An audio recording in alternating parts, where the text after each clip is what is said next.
A newly released report just shed light on why Glock lost its protest against Sig Sauer, providing fresh insight into the U.S. Army's selection for the Modular Handgun System contract. According to the report from the U.S. Government Accountability Office, Glock lodged its protest February 24, citing three main reasons.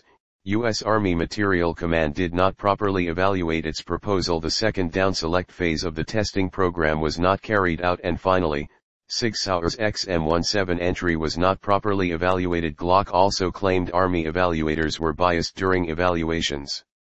According to the Gau's 17-page decision, Glock contended that the Army Materiel Command improperly failed to complete reliability testing on Sig Sauer's compact handgun. Moreover, Glock asserted that the agency's evaluations under the price, license rights, manual safety, and penetration factors and subfactors were flawed. However, while the GAO acknowledged that the agency's evaluation contained some errors, it judged that they did not result in prejudice to the protester, and while the GAO found that the Army had incorrectly calculated the cost of the ammunition license and the per-unit price of the Sig XM17 pistol, the office's calculations were only about 16 million off, far below the 68 million that Glock claimed them to be.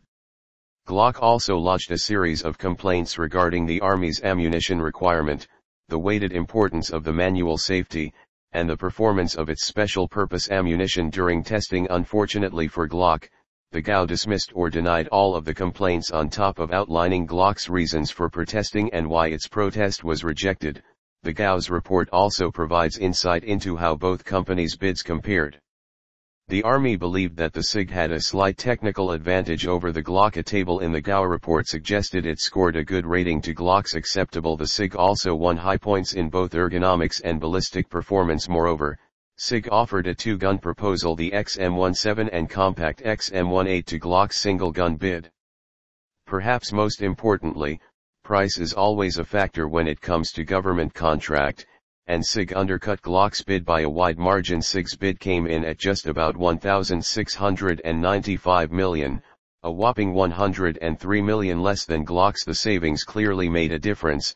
The decision notes that this substantially lower bid offered overall the best value to the government. In fact, the Army's final selection report, quoted in the GAO's decision, called price a significant discriminator in the two firms' proposals.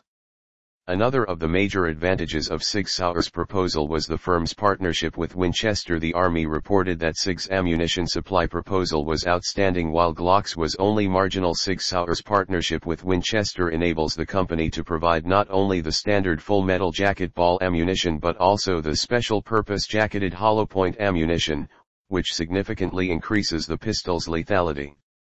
While the GAO discovered some discrepancies in terms of cost calculation and trials evaluation, it found that, even if upheld, Glock's complaints did not appear likely to provide the firm with a substantial chance of receiving the award. So Sig Sauer's selection is upheld, and work on the M17 is moving forward. In fact, according to comments made to Task Amp Purpose in March by COL Richard Spiegel, the public affairs director at Army Materiel Command, Glock's protest to the GAO has not held up production of the new M17.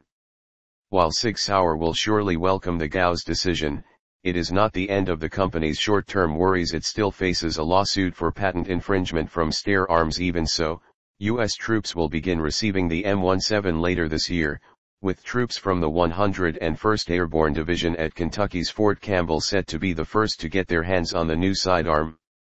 Matthew Moss is a British writer and historian specializing in small arms development and military history. Follow Matthew Moss on Twitter. Historic firearm. This article originally appeared at Task Amp Purpose. Follow Task Amp Purpose on Twitter. More articles from Task Amp Purpose. The Navy developed a field guide for Marines to boost their senses downrange. Identifies 19-year-old Army private killed in Helmand.